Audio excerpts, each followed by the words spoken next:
Assalamualaikum warahmatullahi wabarakatuh. Perkenalkan, saya Ihsan, salah satu dosen di program studi sarjana perikanan, jurusan perikanan, Fakultas Perikanan dan Ilmu Kelautan Universitas Tekuman. Adapun bidang yang saya tekuni adalah teknologi hasil perikanan dan berfokus pada pengembangan produk perikanan, baik produk pangan dan non-pangan. Pada kesempatan ini, saya akan menyampaikan mata kuliah yang saya ampu guna memenuhi persyaratan sertifikasi dosen tahun 2025, yaitu pernyataan diri dosen dalam unjuk kinerja Tridharma Perguruan Tinggi PDD UKTPT pada Dharma Pendidikan. Nah, salah satu mata kuliah yang saya ampu pada semester ganjil yaitu Teknologi Industri Tumbuhan Laut. Mata kuliah ini merupakan mata kuliah sesuai dengan bidang yang saya tekuni, yaitu teknologi hasil perikanan. Adapun deskripsi mata kuliah ini yaitu mata kuliah yang merupakan salah satu mata kuliah wajib bidang di program studi sarjana perikanan pada semester 5. MK ini diambil oleh mahasiswa prodi perikanan yang telah memilih bidang teknologi hasil perikanan. Mahasiswa yang telah lulus MK ini diharapkan mampu memahami potensi rumput laut dan tanaman mangrove, teknik budidaya rumput laut, kandungan kimia pada rumput laut dan mangrove, serta pemanfaatannya baik untuk pangan dan non-pangan. Mata kuliah ini menerapkan student-centered learning sehingga mahasiswa aktif mengutarakan pendapat dan analisisnya sehingga mereka dapat merancang suatu industri tumbuhan laut ataupun industri berbasis mangrove nantinya. Bobot mata kuliah Teknologi Industri Tumbuhan Laut sebanyak 3 SKS, meliputi 2 SKS teori dan 1 SKS praktikum. Pada praktikum akan menggunakan project based learning sehingga mahasiswa akan membuat sebuah project nantinya yang sesuai dengan modul yang telah disiapkan oleh tim pengajar. Adapun capaian pembelajaran lulusan CPL Prodi yang dibebankan pada mata kuliah ini meliputi kompetensi sikap sebanyak 8 CPL, kompetensi pengetahuan sebanyak 2 CPL, kompetensi keterampilan umum sebanyak 5 CPL, dan kompetensi keterampilan khusus sebanyak 2 CPL. Capaian pembelajaran mata kuliah ini sebanyak 5 CPMK, yaitu yang pertama, mengidentifikasi dan menganalisis potensi berbagai jenis tumbuhan laut sebagai sumber daya alam yang berkelanjutan.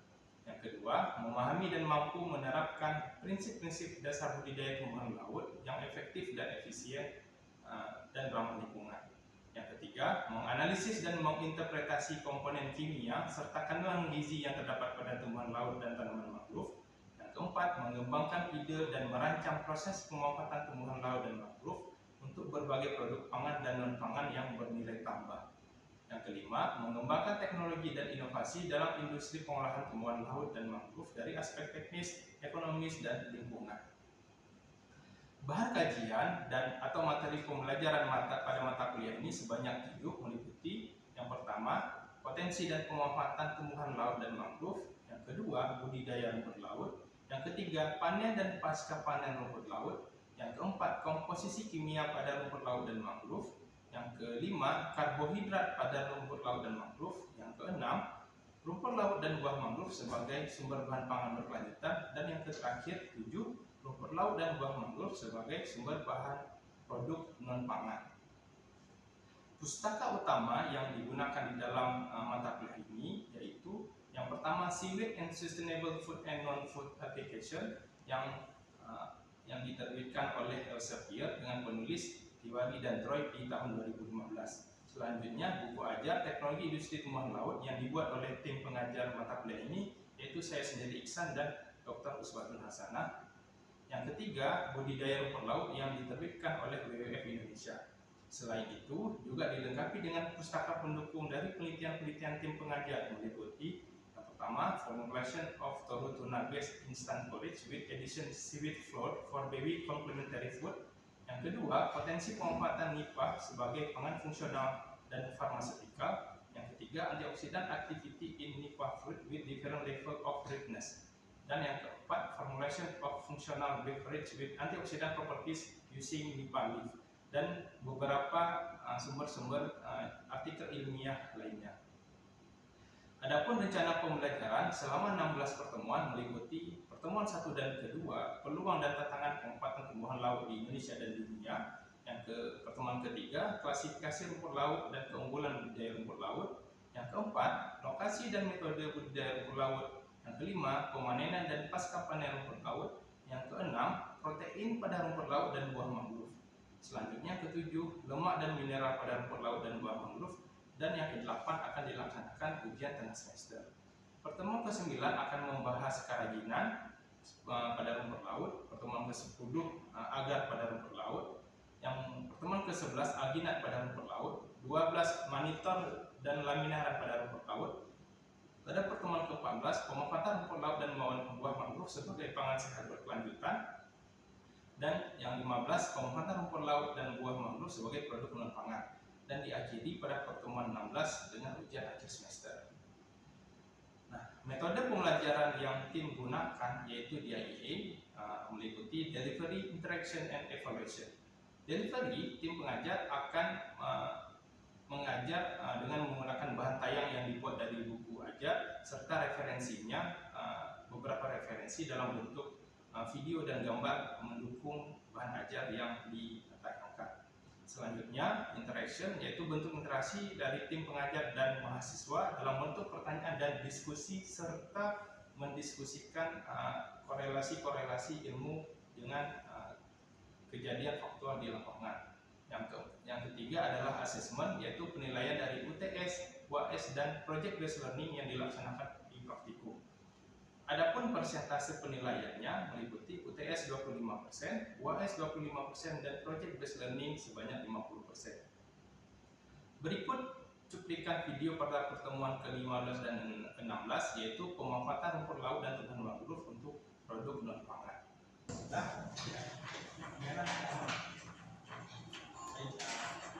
Sudah hadir semuanya. Kita mulai perkuliahan hari ini. Bismillahirrahmanirrahim. Assalamualaikum warahmatullahi wabarakatuh. Bagaimana kabarnya di pagi menjelang siang dan berkah Tuhan hari ini, kawan-kawan sekalian? Nah, untuk mengawali perkuliahan kita, mungkin kita baca doa terlebih dahulu. Semoga diberi keberkahan apa yang kita diskusikan teringat, internalisasi, sehingga teman-teman pulang dari ini punya pengetahuan yang lebih. Kita baca doa dulu, dipersilakan sesuai dengan agama masing-masing. Oke, sudah. Selanjutnya kita lakukan presensi terlebih dahulu. Mungkin teman-teman langsung scan barcode yang ada disiapkan untuk kita masing-masing. Jangan lupa, jangan sampai ada yang salah, nanti jangan sampai baru melaporkan gak terabsen di setelah pertemuan. Silahkan. Nah, kalau sudah,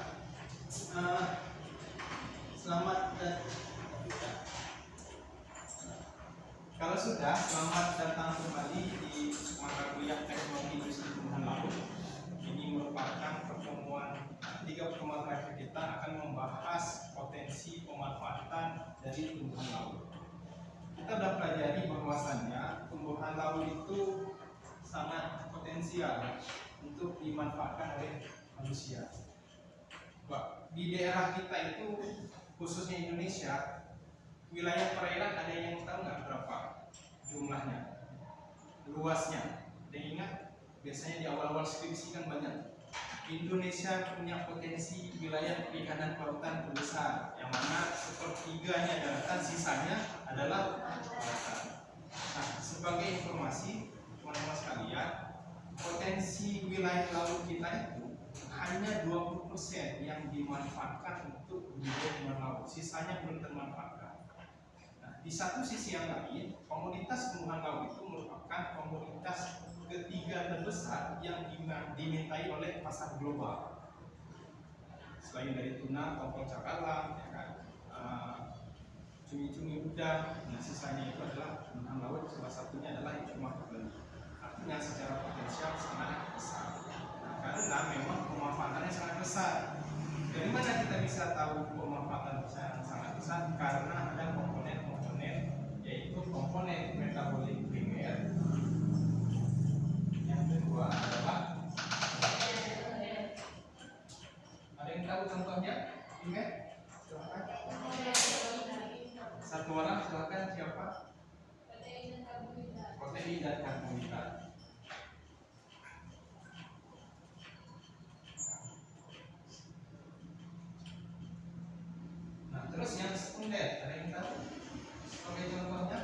sebelah sini? Klorofil, terus vitamin C dan yang identik dengan warna coklat atau warna kemerah-merahan, antioksidan. Ada yang ingat? Klorofil, vitamin C.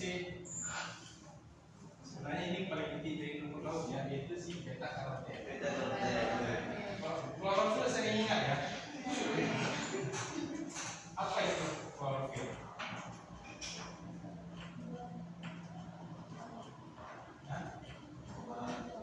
Identiknya warna hijau atau tumbuhan hijau.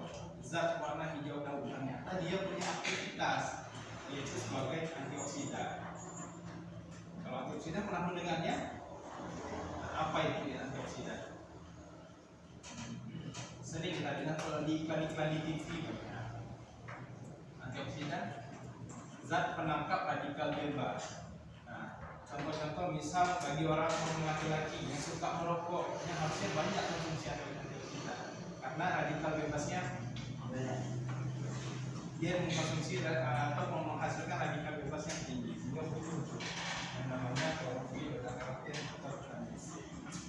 Nah, hanya saja pada pertemuan ini kita coba mengembangkan si produk ini menjadi produk-produk yang bisa dimanfaatkan, sehingga sesuai dengan capaian dari pembelajaran kita nantinya, rekan-rekan sekalian,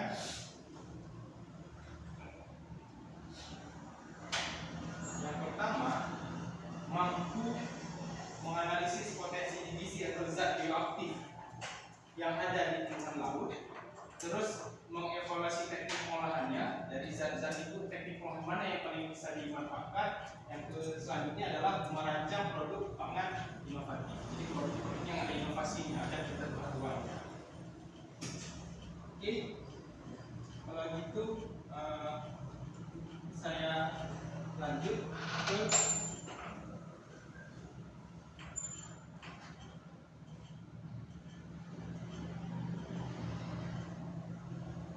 karbohidrat. Kita fokus ke karbohidratnya dulu. Di dalam rumput laut, salah satu karbohidrat atau polisakarida yang paling banyak atau paling andalan dimanfaatkan itu ada karaginan, ada alginat. Nah, kedua-dua ini semuanya potensial untuk dikembangkan jadi produk pangan dan non pangan. Fungsinya banyak, menstabil lah, pelembab lah, produk kosmetik dan seterusnya. Baik itu untuk karaginan maupun di alginat. Nah, apakah produk yang bisa dikembangkan dari karaginan dan alginat itu hanya terbatas pada produk kosmetik? Tentu saja tidak. Bisa juga ke biomaterial, contoh dengan bioplastik. Contoh yang pertama kita coba berikan terlebih dahulu untuk produk pangan. Kenapa dia mampu atau bagus diaplikasikan untuk produk pangan?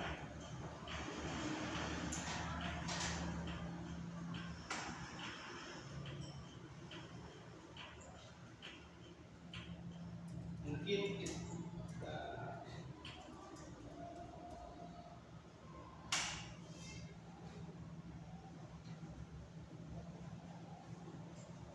kita awali terlebih dahulu untuk melihat video YouTube ini.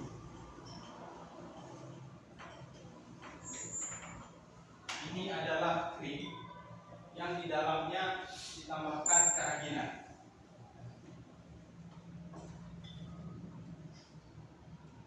Kita bisa lihat teksturnya. Teman-teman pernah bikin es krim nggak? Pernah? Gimana hasilnya?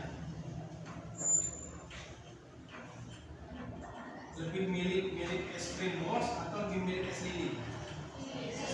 Nah, salah satu penyebabnya adalah tanpa ada bahan tambahan karaginan. Kenapa? Karaginan ini dia merupakan hidrokolloid. Kalau kita lihat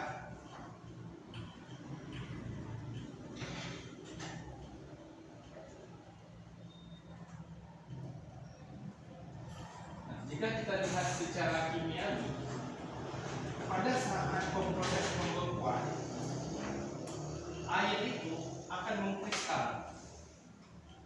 Masih pada ingat titik beku air berapa? Dan itu akan beku di suhu berapa? Berapa? Kalau mendidih berapa? 100, ya kan? Air akan mendidih di 100. Pada suhu 100 air dari cair berubah menjadi uap, ya kan? Kalau beku dari cair menjadi padat. Betul? Pada suhu berapa? 0 derajat Celcius.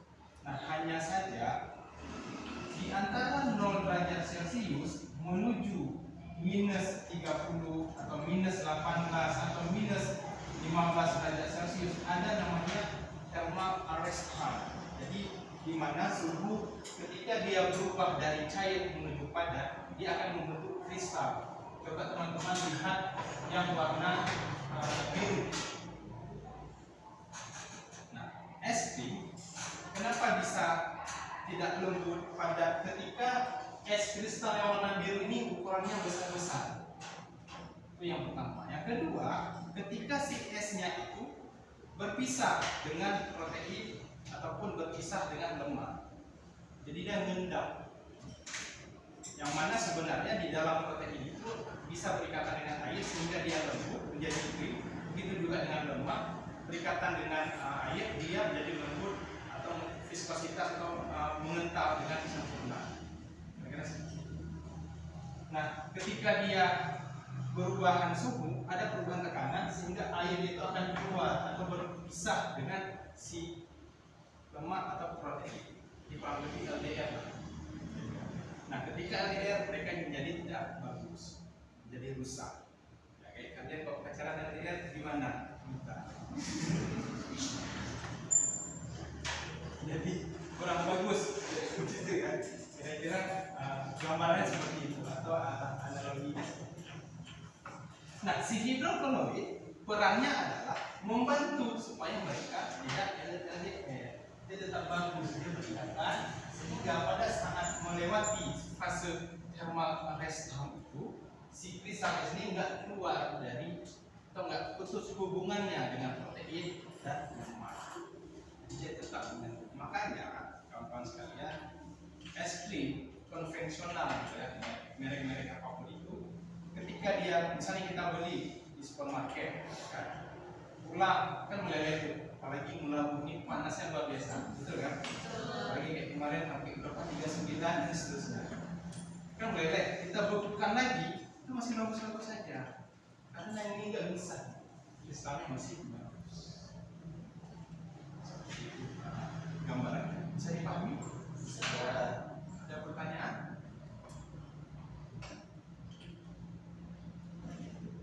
Kalau ada, saya anggap ngerti semuanya. Ya, analoginya jelas.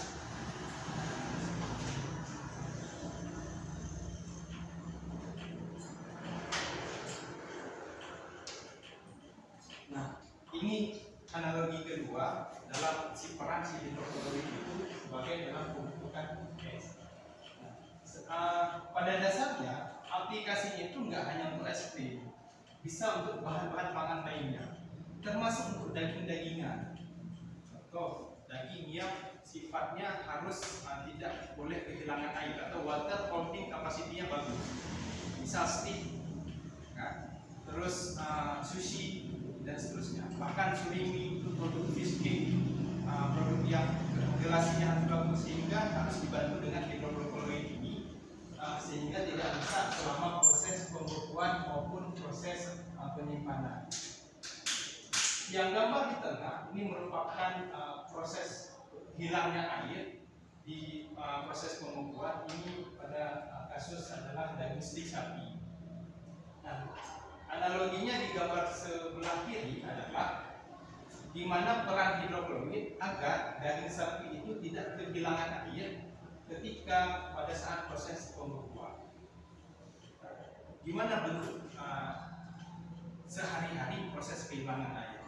Kemarin kurban dapat daging semua nggak? Enggak, kesiannya. Bagi yang dapat, ada yang disimpan di kulkas nggak? Kan juga langsung habis seharian.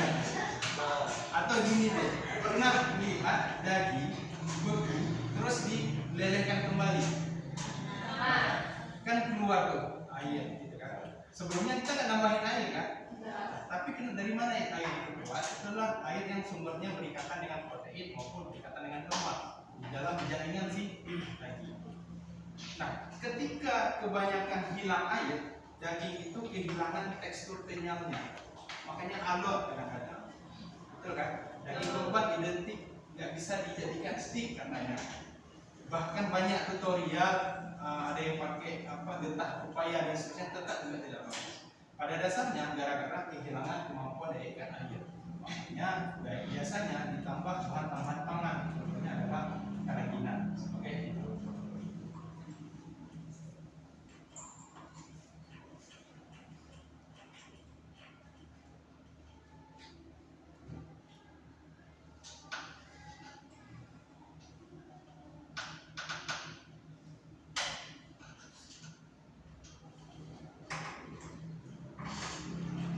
Kerajinan ini sendiri dia itu ada tipe-tipenya, berbeda proses ekstraksinya. Yang pertama adalah kappa, yang kedua adalah iota, dan yang ketiga adalah lambda. Yang membedakannya apa? Yang membedakannya adalah struktur kimianya. Nah, namun di dalam proses aplikasinya ternyata struktur kimia itu bisa mempengaruhi performa dari si produk. Coba kalau teman-teman tadi sudah melihat produk yang gel yang ditambahkan kerajinan, coba teman-teman lihat ulang, ada perbedaan tekstur.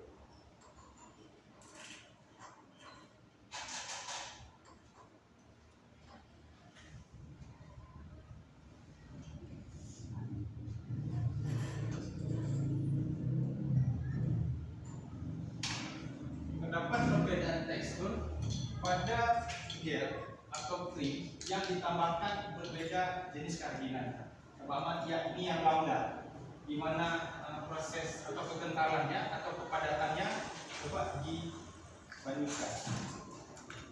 Ini yang lambda. Jika diaduk-aduk pakai, ini adalah kerajinan yang dimurnikan. Ini adalah iota. Kalau kita bandingkan, yang paling lembek itu ada di urutan berapa tadi? Nah, yang pertama kan? Terus yang kedua lembek? Yang ketiga? Baru yang kedua ya?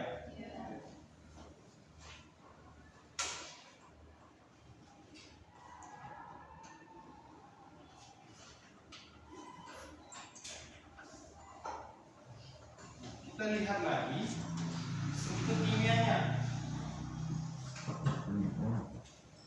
Semakin panjang berarti dia akan bisa membentuk relasi semakin kuat. Nah, namun di sini kita nggak perlu mencari versi mana yang kuat mana yang enggak, tetapi tergantung dari pemanfaatannya. Misalnya es krim, dia kan butuh viskositas yang di antara kan, sedangkan nggak mungkin kita makan es krim kayak makan agar-agar, betul? Nah, berarti dia butuh yang biasa saja, yang tingkat kekentalannya rendah atau kemampuan relasinya lebih rendah. Bisa dipahami kira-kira? Termasuk pengaplikasiannya di bidang kosmetik. Misalnya untuk membuat masker, masker kan harusnya atau acne patch itu harusnya adalah ketika kita kalau kan cairan ya, begitu kita pakai di bagian jerawat dia harus mengeras dong, harus membentuk plastik dong, baru kita cabut komedonya baru ikut. Betul? Nah, berarti kita harus butuh yang kemampuan gelnya kuat.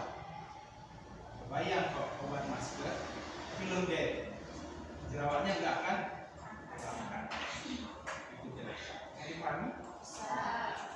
Kalau bisa berarti sesuai dengan capaian pembelajaran kita saat ini kita masuk ke fase diskusi kelompok yang menghasilkan gagasan. saya akan membagi dua kelompok, cukup kiri dan kanan saja.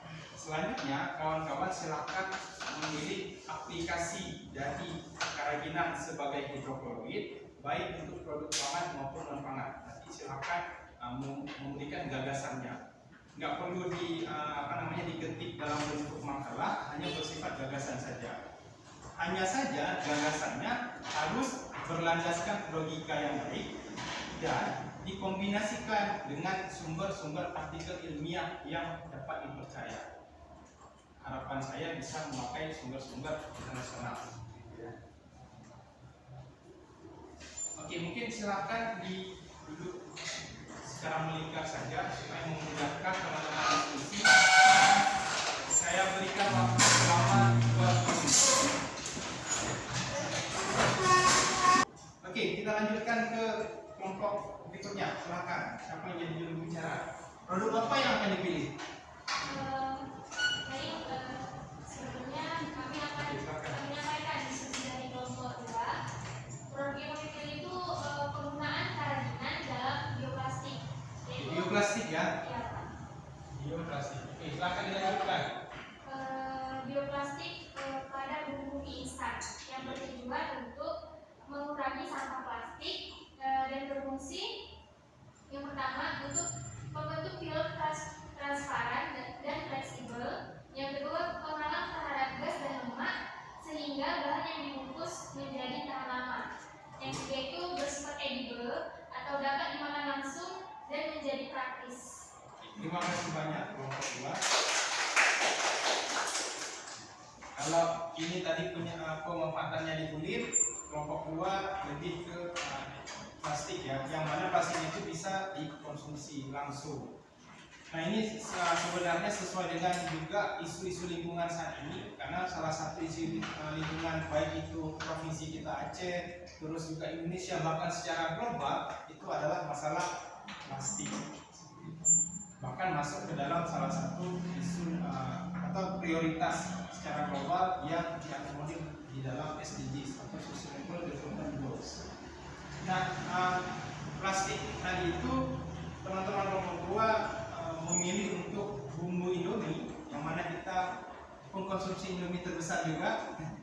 Ya, perusahaannya itu perusahaan Indonesia, bahkan saat ini sudah ekspor ke luar negeri, bahkan pabriknya banyak di luar negeri.